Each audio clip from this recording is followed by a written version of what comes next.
Hola, ¿qué tal? Bienvenido a nuestro programa Diabetes Hoy. Toma el control y cambia tu vida. El día de hoy vamos a hablar en nuestro programa sobre infecciones. Les recuerdo, ¿verdad?, que estamos hablando de infecciones para pacientes diabéticos. Este tema vamos a hablar ampliamente sobre infecciones en el pie diabético. Vamos a hablar de los riesgos o de los factores de riesgo que tienen los pacientes diabéticos para tener infecciones. Y para eso nosotros vamos a traer a nuestro invitado, al doctor Guillermo Porras Cortés, médico especialista en medicina interna e infectología. Además, que es el presidente de la Asociación de Infectología de Centroamérica y del Caribe. Los invito a que se queden con nosotros a escuchar este excelente programa. Vamos a una pausa y ya regresamos con nuestro invitado.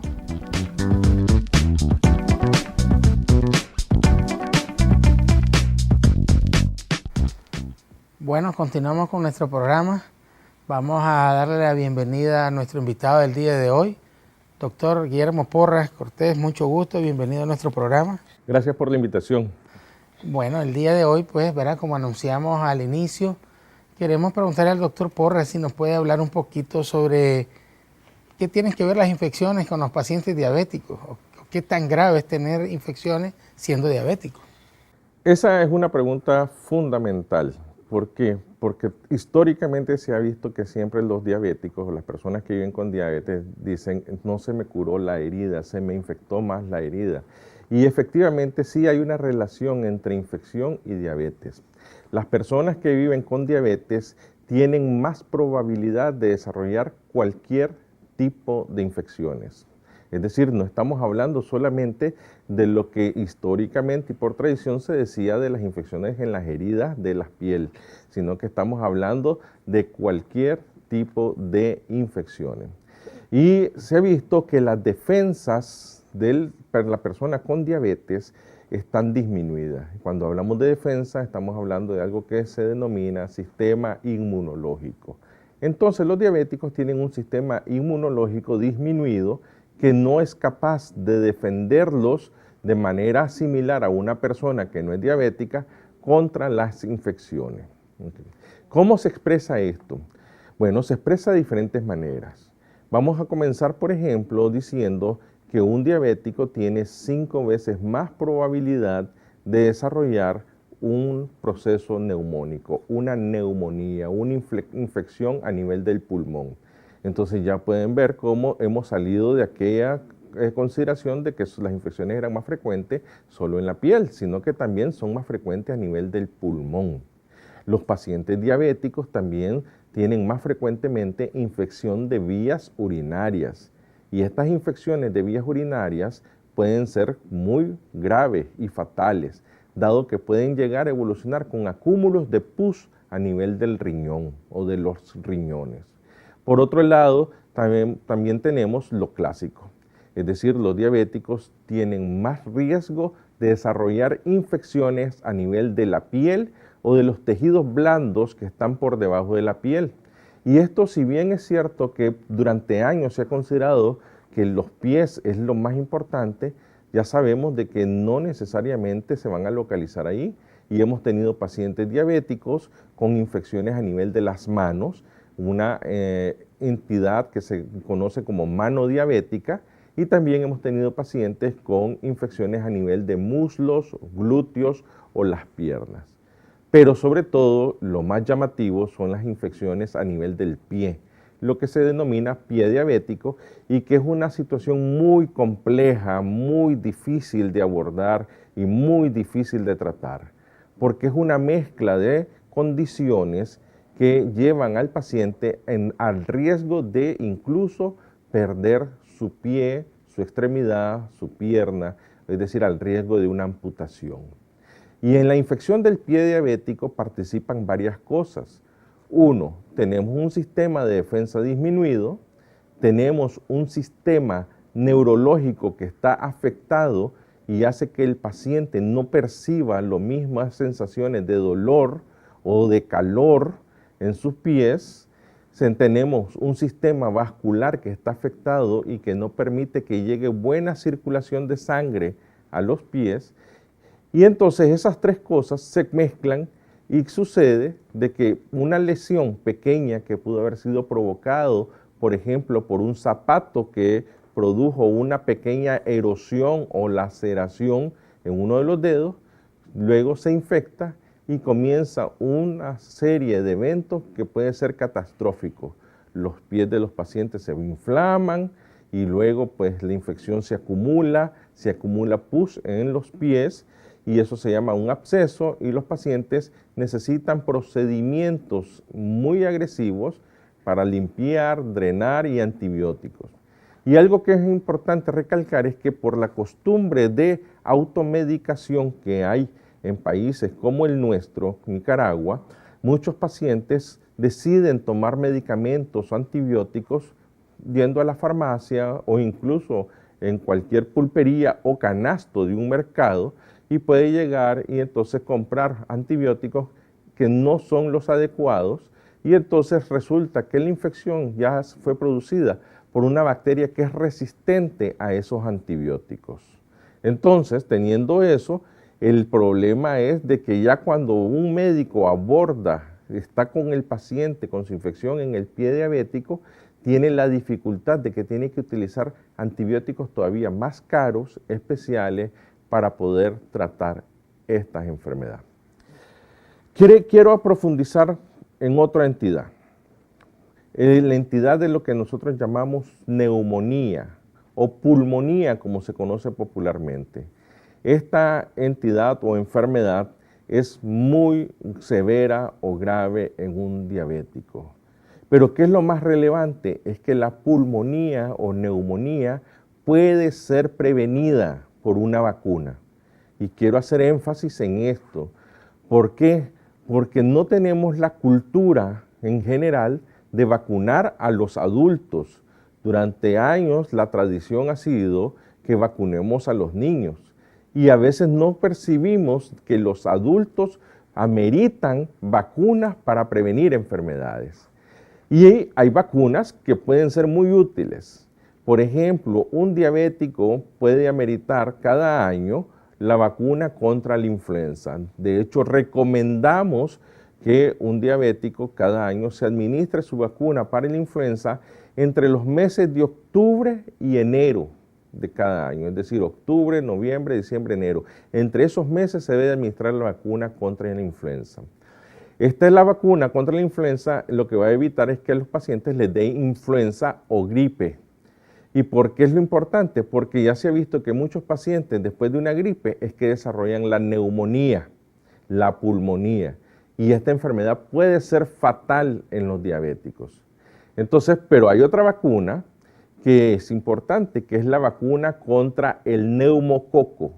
Neumococo es la bacteria que más frecuentemente produce neumonía o pulmonía en los diabéticos. Y esta bacteria puede ser fatal. Hasta un cuarto de pacientes, estamos hablando que 25 de cada 100 pacientes que les dan neumococo podrían incluso fallecer producto de esta infección.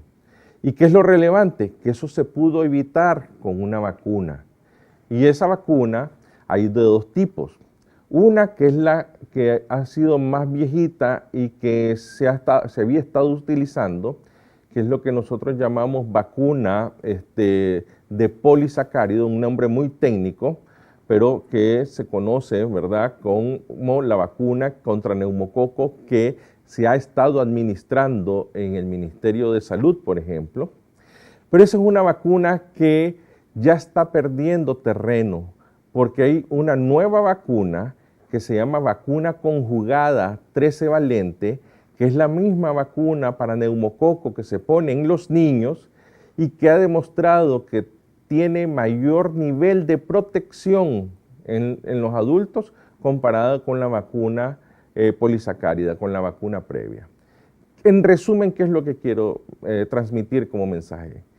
Que sí se puede evitar la neumonía, se puede evitar la neumonía por neumococo con una vacuna nueva que existe que se llama vacuna conjugada 13 valente, que esa vacuna conjugada 13 valente es la misma que se administra en los niños, no se administra más dosis ni menos dosis, es la misma. Es una vacuna que se administra una sola dosis y esa dosis probablemente protege para el resto de la vida en las personas diabéticas.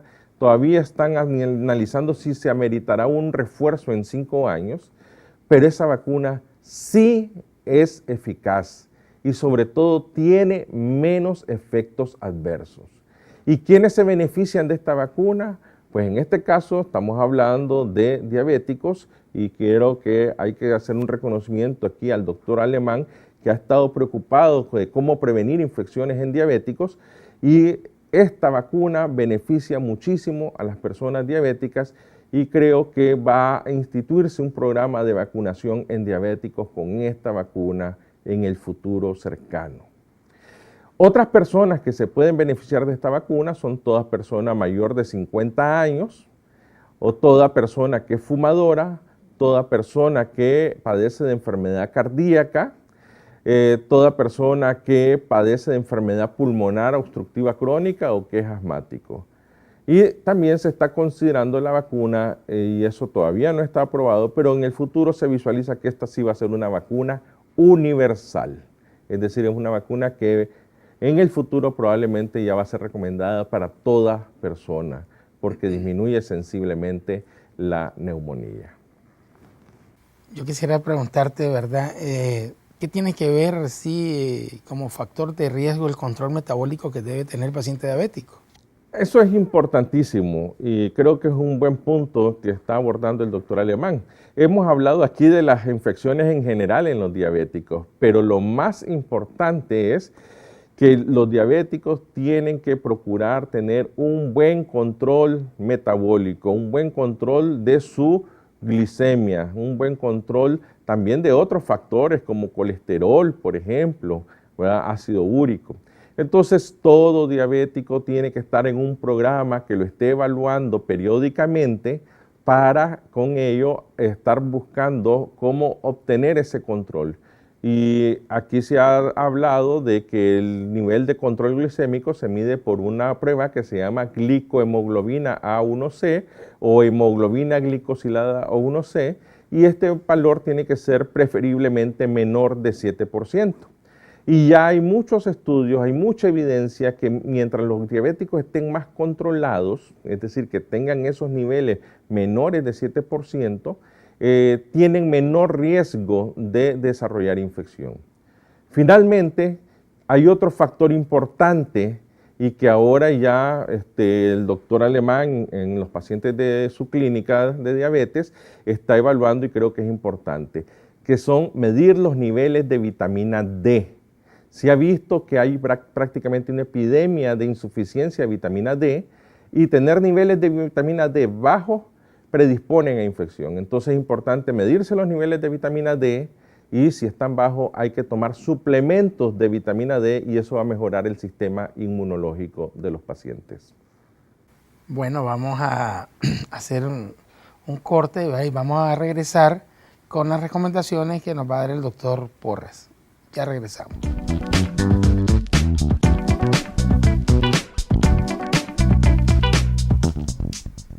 Continuamos con nuestro programa Diabetes Hoy.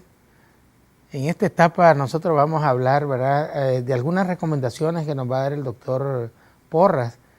Pero yo quisiera hacerle algunas preguntas que hacen los pacientes para ir viendo las recomendaciones de acuerdo a la pregunta de los pacientes. Bueno, doctor, ¿me puedo aplicar yo vitaminas intramuscular? Ok, esa es una pregunta que frecuentemente hacen los pacientes y a veces ni lo preguntan, a veces lo hacen sin ninguna orientación médica. Miren, las vitaminas tienen sus indicaciones específicas. Vamos a hablar de vitamina D. Esa sí es importante, esa es la más importante. Pero lo mejor sería medirse los niveles de vitamina D en sangre, cosa que sé que en su clínica con sus pacientes usted lo hace, doctor. Y entonces, si los pacientes tienen niveles bajos de vitamina D, entonces sí es recomendable suplementarse con vitamina D.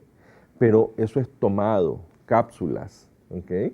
Y eso va a mejorar su sistema inmunológico. ¿Qué sucede? Que existe una costumbre arraigada en la población en general de inyectarse vitaminas. Eso en un diabético es de riesgo, porque hay que recordar que los diabéticos tienen deficiencia en su circulación sanguínea y administrarse una vitamina o una inyección intramuscular, de hecho, cualquier inyección intramuscular no es recomendable.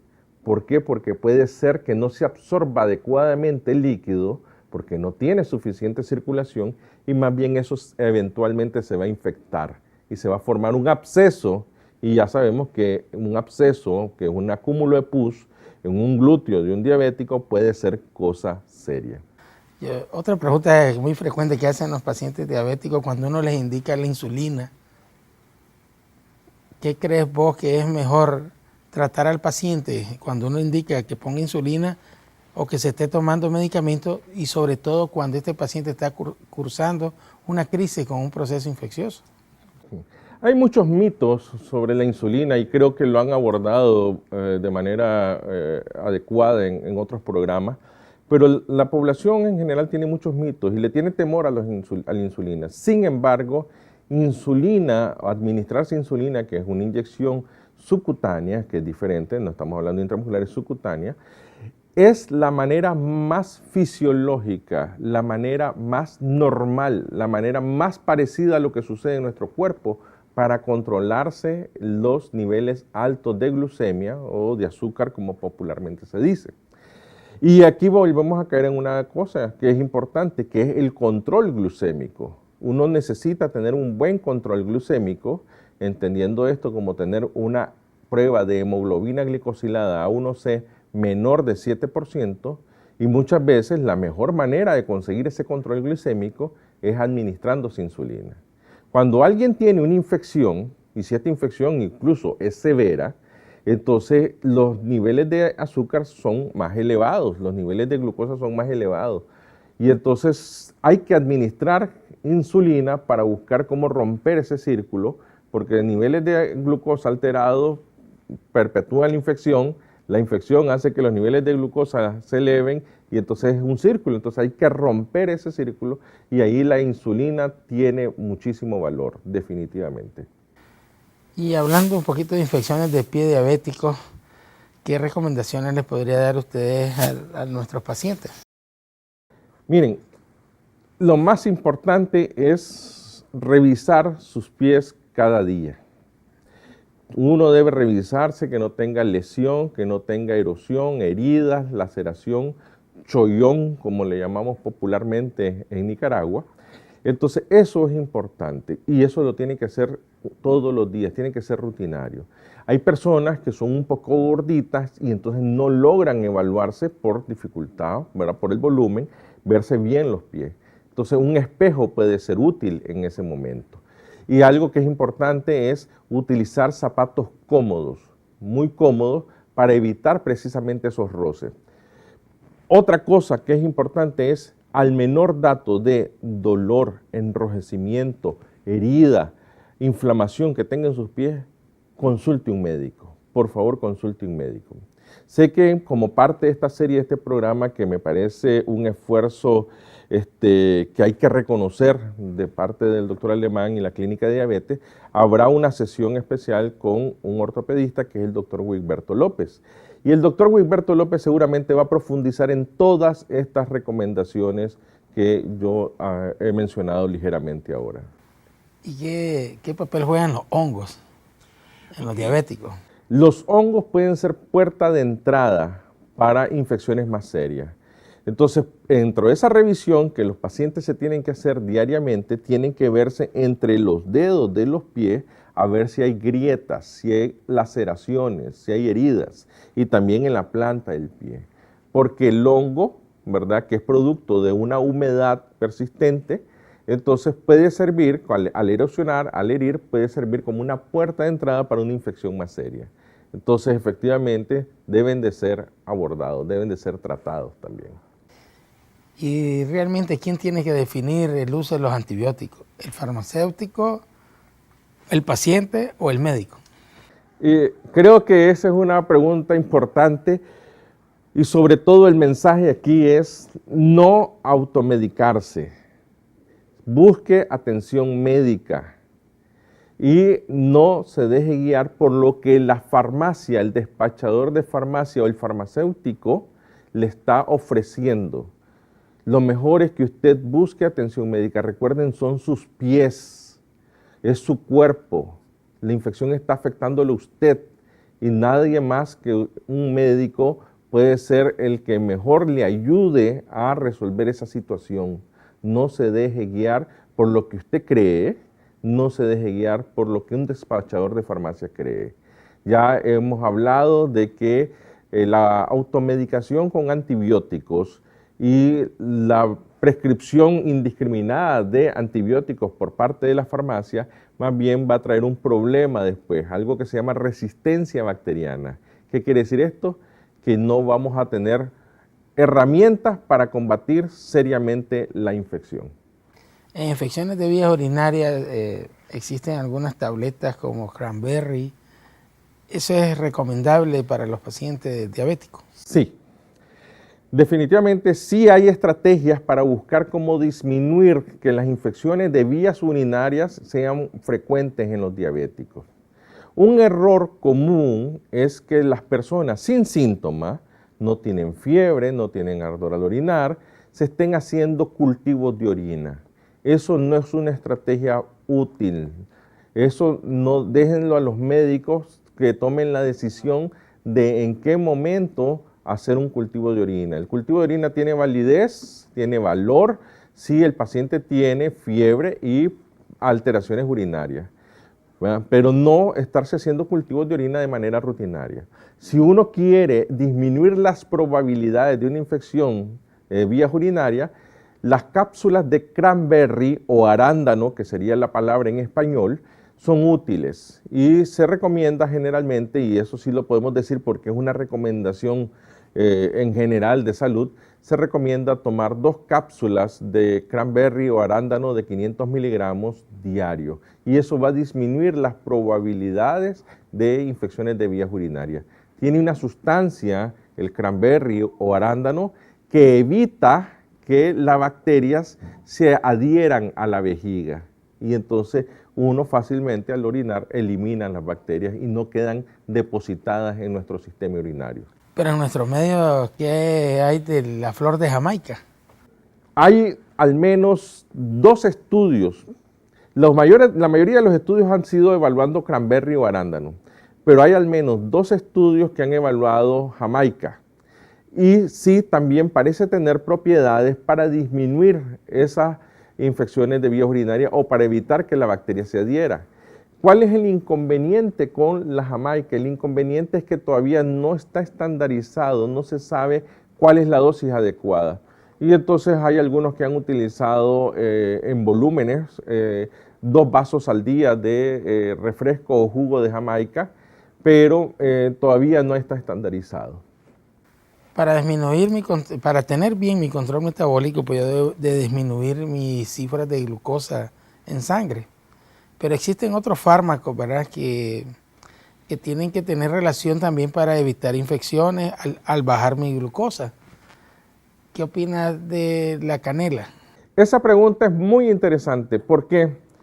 Porque existe al menos 2 estudios científicos publicados en muy buenas revistas médicas que han demostrado que el uso de canela en forma de cápsulas podría ayudar a disminuir esta cifra de glucosa, de hemoglobina glicosilada A1C. Y entonces, no es que tiene que ser el eje principal de tratamiento para la diabetes, pero sí puede ayudar a la insulina o puede ayudar a los medicamentos que el paciente esté tomando para control de glucosa, puede ayudar a bajar aún más esos controles o esos niveles de glicohemoglobina A1C. Y hay cápsulas que ya se están recomendando, ahí sí la dosificación no lo voy a decir porque creo que esa es una indicación que debe dar el médico al respecto. Ok, muchas gracias, doctor, ¿verdad?, por su participación. ¿Se puede despedir usted de nuestros queridos televidentes? No, gracias a usted, doctor Alemán, por la oportunidad. Creo que la labor que usted está haciendo con la población de personas que viven con diabetes en Nicaragua es encomiable. Y solo quiero despedirme con algunos mensajes clave. Uno, procuren cómo tener un buen control de su diabetes. Como dice el lema de la clínica que dirige el doctor, toma el control, cambia tu vida. Y aquí es importante tener un control medido por hemoglobina glicosilada A1C menor de 7%. Dos, no toda vitamina funciona, la que sí funciona y puede mejorar su sistema inmunológico y defenderlo contra infecciones es vitamina D. Sería recomendable hacerse mediciones de niveles de vitamina D y dependiendo de eso tomar o no tomar un suplemento. 3, cuídese sus pies, revise sus pies todos los días. Al menor dato de inflamación o herida, acuda con un médico. Y finalmente, 4, hay enfermedades que se pueden prevenir con vacunas. Influenza, la vacuna de la influenza se debe administrar cada año entre los meses de octubre y enero. Y también la vacuna contra neumococo puede evitar una neumonía o enfermedad grave por esta bacteria, por el neumococo.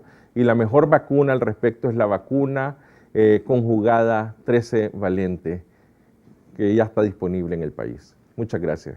Bueno, nosotros nos vamos a despedir, ¿verdad?, dándole la información de que tenemos programas que deben de estar muy atentos a ustedes, ¿verdad? Como por ejemplo, vamos a hablar del pie diabético, vamos a hablar de los ojos y la diabetes y vamos a hacer un programa también de cirugía y diabetes para que vayamos nosotros cada día aprendiendo más. Y recuerden el lema también o el refrán chino que yo le digo a mis pacientes: el paciente diabético que más sabe de su enfermedad es el que más vive. Muchas gracias y nos vemos en el próximo programa.